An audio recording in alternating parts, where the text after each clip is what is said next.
On behalf of Global Dialogue Forum and our partners, Konrad Adenauer Stiftung, for which we have Mr. Rimele, Mr. Peter Rimele, that's India head with us, who is here now, Mr. Peter Rimele. Welcome to this. Good morning to everyone. Chief of Defense Staff of India, General Bipin Rawat. Now, on behalf of Global Dialogue Forum and our partners, Konrad Adenauer Stiftung, we welcome a global audience to our annual Security Summit. Its theme is contesting the Indo Pacific for world domination, the 2020 vision. The Konrad Adenauer Stiftung head for India, Mr. Peter Rimele, is also with us, and I welcome you too. Without further ado, it gives me great pleasure and privilege to invite the Chief of Defense Staff, General Bipin Rawat, to deliver the keynote address. General Rawat was commissioned into the 5th Battalion, 11 Gurkha Rifles of the Indian Army in December 1978 from the Indian Military Academy, Dehradun, where he was awarded the Sword of Honor. He has seen service across a wide spectrum of conflict and terrain, commanding an infantry battalion along the line of actual control in the eastern sector, an infantry division in the Kashmir Valley, and a corps in the northeast. He has also commanded a multinational brigade in a UN mission in the Democratic Republic of Congo. He served as Chief of Army Staff from December 31, 2016 to December 31, 2019. He's a graduate of the Defense Services Staff College, Wellington, the Higher Command and National Defense College courses, and attended the Command and General Staff course at Fort Leavenworth in the US. In 41 years of service, he has been awarded the PDSM, the UYSM, the AVSM, the YSM, SM, VSM, the Chief of Army Staff Commendation on 2 occasions, and the Army Commander's Commendation. While serving with the United Nations, he was twice awarded the Force Commander's Commendation. He has authored numerous articles on national security and leadership, and was awarded an MPhil in Defense Studies from Madras University, besides holding diplomas in Management and Computer Studies. He has also completed his doctorate in Military Media Strategic Studies. General Rawat assumed office as India's first Chief of Defense Staff on December 31st, 2019. Sir, the conference team has found the most appropriate person to present the definitive contours of India's pivotal role in the Indo-Pacific strategic construct and in realizing its national aspirations on the world stage. Sir, you are spearheading the reshaping of the Indian Armed Forces into a powerful, modern 21st century entity that can ward off threats at its doorstep and influence the tides of the Indo-Pacific as it becomes the epicenter of global wealth and power. We look forward to your views, sir, on our approach to the Indo-Pacific and the transformation of our armed forces, whether in forming the theater command, the raising of our blue water might to the might of traditional forces, as well as the submarines and carrier fleets, or venturing into the skies and onwards to outer space. General Bipin Rawat, the screen is yours, sir. Thank you, Moses. I'm indeed humbled by that introduction that you have just made.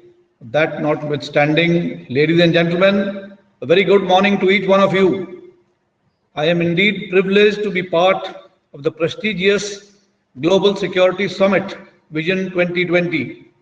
It is indeed a pleasure to address such an august gathering and share my thoughts on contesting the Indo-Pacific for global domination, which to my mind is a very contemporary topic.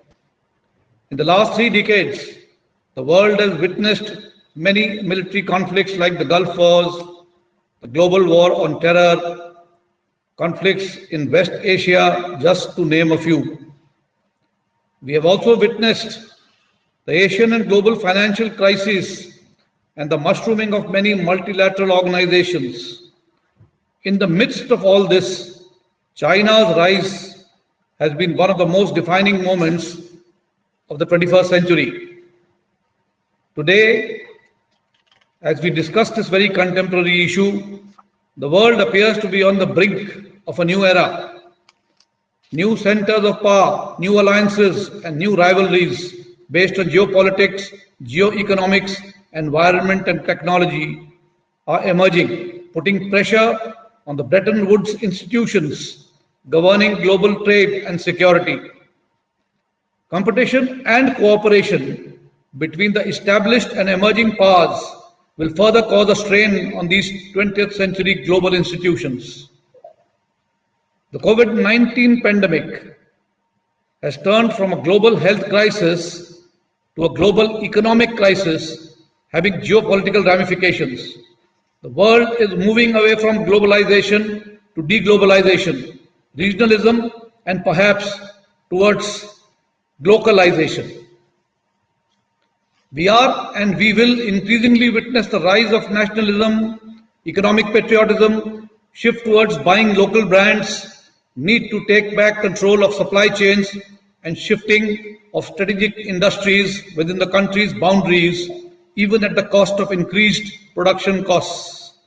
Thus, the world is clearly entering into a new geopolitical phase, likely to be based on loose multipolarity with focus on nationalism, protectionism, and strategic realignments. The Indo Pacific as a concept has been in being for quite some time. It is the geographical area covering the east coast of Africa from the Indian Ocean and the West Pacific region.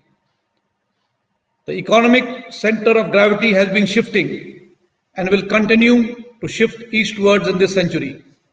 And with the major global supply chains passing through the region, the Indo-Pacific in general and the Indian Ocean region in particular will remain vital for transit and world trade.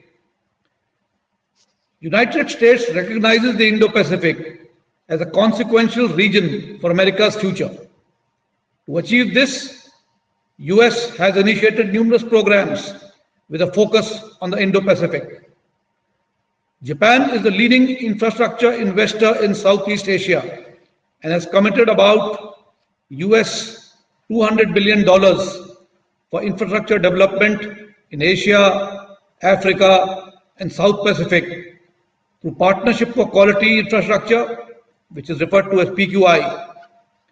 France considers itself a resident power with geostrategic advantages in Western Indian Ocean region.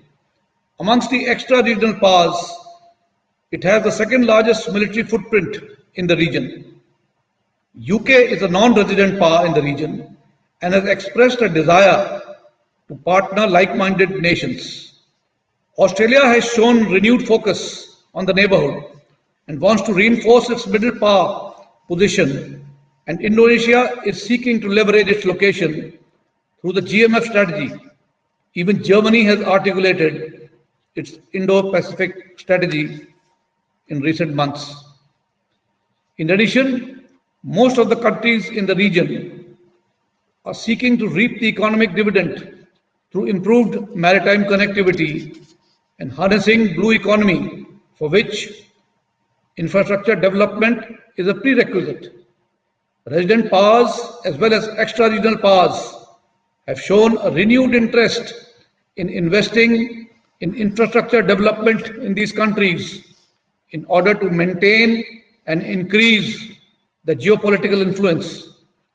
There are numerous regional powers and sub-regional organizations in the region. However, a comprehensive security architecture is apparently lacking. The other major non-traditional concerns in the region include piracy, maritime terrorism, human trafficking, unreported and unregulated fishing, and proliferation of weapons. Governance and security are under constant threat of being undermined by non-state actors, as also naval competition among states. To protect peace, prosperity, and sovereignty, it is important for us to keep our sea lines of communication secure at all times, with a strong hold on the security dimension of this region. In recent years, China's economy and military rise, coupled with competition to increase influence in the region, has attracted a great deal of interest. At present, there are over 120 warships of extra-regional forces deployed in the Indian Ocean region, in support of various missions. Till now, the region by and large has remained peaceful, albeit under contestation. As a nation, we have aspirations. We aspire to be a $5 trillion economy by 2024. Be a member of the United Nations Security Council. Also, be a regional power and also have a vision of Atmanirbhar Bharat. All this requires building a strong India, not just in terms of military power, but also in terms of economy, cyber, food, community, environment, personal, health and energy. We need to achieve all this despite living in a tough neighborhood and an increasingly contested region. By virtue of a geophysical configuration, strategic and economic imperatives, we look at the seas and oceans surrounding us with ever increasing interest. A peninsular projection into the Indian Ocean region, astride vital sea lanes stretching from the Suez Canal and the Persian Gulf to the Malacca Straits, is the key enabler of our ability to engage freely in maritime trade and commerce. Of late, along with the geostrategic competition in the Indo Pacific, we are also witnessing a race for strategic places and bases in the Indian Ocean region, which is only going to gain momentum in times to come. Based on the challenges we face as a rising regional power, we require structured long-term planning for capability building and capability development of our defense forces. In our quest to build a stronger India, we need a peaceful and stable security environment. We need to maintain a strategic autonomy, cooperative relations with extra-regional powers, underscored by strong regional linkages that would provide us greater degree of strategic leverage. We need to build upon other bilateral, trilateral and multilateral mechanisms like JAID, that is Japan, Australia and India, like India, ASEAN and other such already existing mechanisms to have the right balance in our strategic autonomy. We need to build capabilities to execute operations in response to requests from friendly foreign countries. HADR, that is Humanitarian Assistance and Disaster Relief, search and rescue, protection of vital stocks, non-combat evacuation operations, and last but not the least, robust defense of our island territories. At the juncture, ladies and gentlemen, I also feel that technology will play an important role in any nation's quest for supremacy, be it in the military or any other sphere of activity. Therefore, investment in research and development will determine the future course of action for any enterprise. Quest to acquire proprietary rights on technology must not deny benefits of development to the global community at large. It must, in fact, create linkages between the haves and the have-nots. Humanity must not get guided by profiteering alone, but must consider equal opportunity and growth for all. In the military field, technology must become a means of deterrence and not a source of destruction. Therefore, technology must be applied to benefit mankind and not to destroy existing systems. Our approach to security, therefore, needs to shift from a unilateral mode to one of multilateral mode, which mandates increasing training engagements with partner nations so as to fructify joint response in the future. To conclude, ladies and gentlemen, I would say today we are facing increasing security challenges, and to my mind, the best guarantor of peace and stability is to have dissuasive deterrence. For a nation like India, the security of land borders remains our primary concern.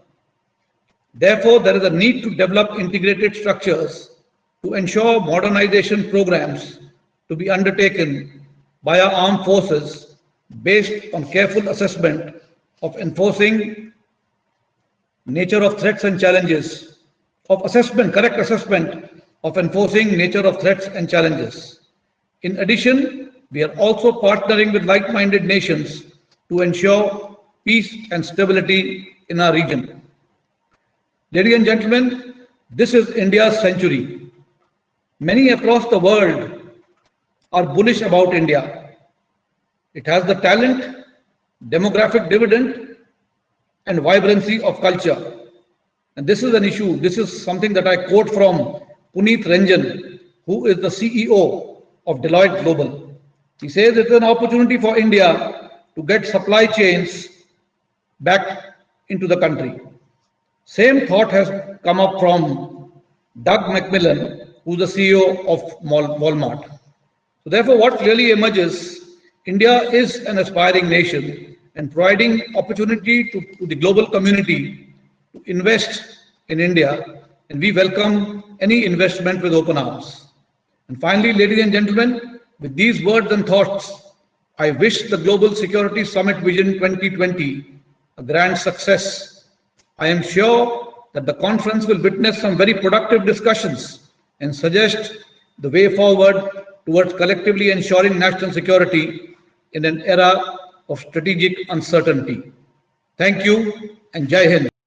That was a very insightful and thoughtful and very bright, hopeful message you have given us, which we all take pride in and comfort in these difficult times. I thank you from the bottom of my heart. And we will now just have a vote of thanks from and the summing up from Mr. Peter Remele, Jalsa. Mr. Peter Remele will be on the screen shortly. We are sorry for keeping you away from your onerous duties, Jalsa. But I'm fine with time, do not worry. Here is Mr. Peter Remele to give his conclusions, please. Thank you. Ladies and gentlemen, allow me to also extend a warm welcome to the inaugural session of this summit. As it just has been said at the beginning, it's the year ending of geopolitical conferences, but of course not the ending of the issues what are underlying, and that has just been made clear by the Honorable General Rawat. Further strains will be on security issues and related institutions. I'm glad that the current circumstances, which seem to have grown only worse, both in India and in Germany also during the past weeks, still allow us to go ahead with our ambitious program. Our esteemed host, Mr. Manmoharan, and today's keynote speaker, the Honorable General Rawat, have already touched upon the most salient points that we will talk about in the next few days. We at CAS are especially glad that Professor Carlo Masala will be with us during the 9th session. He has worked with CAS and the Christian Democratic Union of Germany on many occasions now and is one of our most renowned experts on security issues in Germany. He has been to India at least 5 times, along with the NATO delegations in the past decade, and was an active participant in India Forum on China last year on invitation of our office in India. The Indo Pacific and China, well, contesting the Indo Pacific for global domination, we have chosen an already quite provocative subtitle for this event. This is very decidedly what neither India nor Europe want for the region. It is more a threat than a promise. And arguably, there is only one force that is both capable as well as willing to strive for this kind of domination, the People's Republic of China. While the Chinese struggle for control is nothing new for the countries of the region, which have long had to put up with it, it was only this year that Europe really started to take note. The immense corrosion of public trust in China throughout the Western world has finally caught up with China's ambitions, and the spillover manifested itself as a concrete policy steps in Europe. As the General just had mentioned, in September, Germany published its new guidelines for the Indo-Pacific. Domestically, that warranted little response in the middle of a global pandemic, but its effect within our neighborhood have been quite remarkable. Our new Indo-Pacific guidelines have had a domino effect and set in motion a process of similar policy shifts throughout Europe. And it's to be expected that in the first half of the next year, maybe, the European Union will come up with a strategy for the Indo-Pacific. This reorientation is not so much targeted against China. It is targeted at Asia as a whole. Well, we will not have a decoupling from China economically. China is for Germany, for Europe, one of our most important trading partners, but at the very same time, it is also a systemic rival. So we do not need to contain China in the Indo-Pacific, but we need to strengthen our partners in the region and facilitate a network of like-minded nations that are encouraged and able to uphold a free and open and rules-based Indo-Pacific. As our new strategy for the Indo-Pacific sets out clearly that Germany is not looking to become just another power trying to unilaterally impose its vision on the region. Like India, we see ourselves as defenders of a multilateral world order under constant threat. In that spirit, and with our experience in working with China and Russia within international structures, Germany is looking for partners in the Indo-Pacific. We are diversifying our options.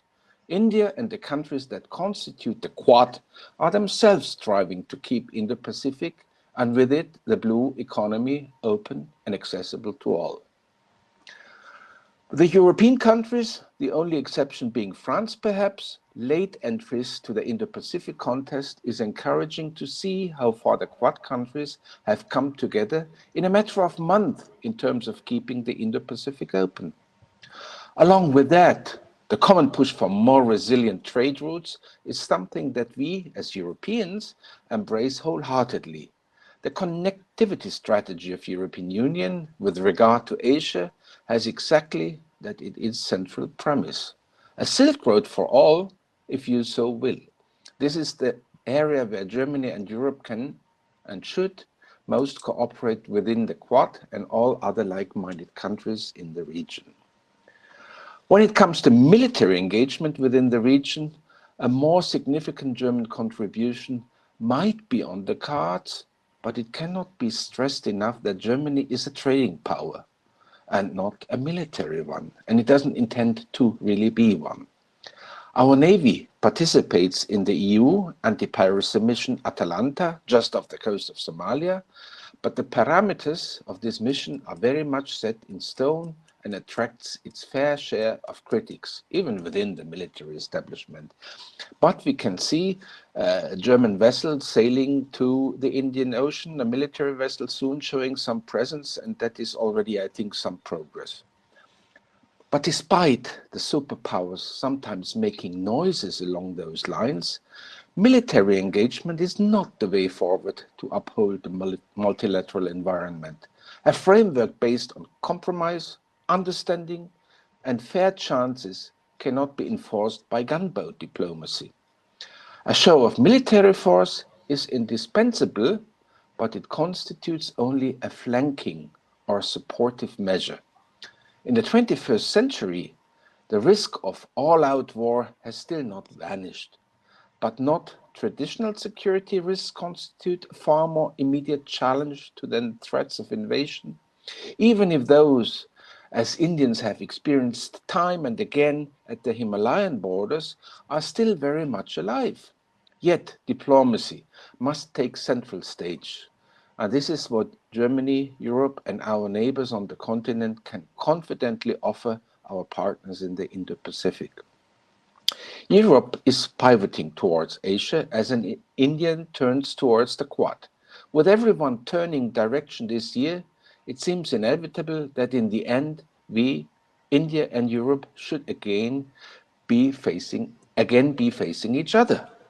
perfect conditions, I should remark, for a cohesive and truly multilateral cooperation among shared values, what is an important part of the partners in the Indo Pacific. At the heart of the biggest geostrategic region on the globe lies the wealth of the countries of the region. Generate and the trade that passes through the Indian Ocean fuels the economies of Asia, Africa, Europe, and America. And there's no wealth in Europe if there is no stability and security in the Indo Pacific. That trade must remain open and freely accessible on equal terms for all countries, or else the intricate network of global trade might turn into a powerful instrument of political and economic coercion that can easily upend international order. Moves to that effect are already in progress, with China trying to occupy strategic bottlenecks that might give the power to control the flow of goods between Asia and the world unilaterally. I'd like to conclude.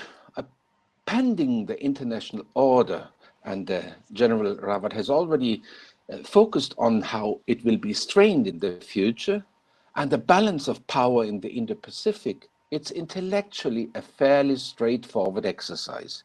It is far more difficult to keep the scale balanced and the situation sustainable.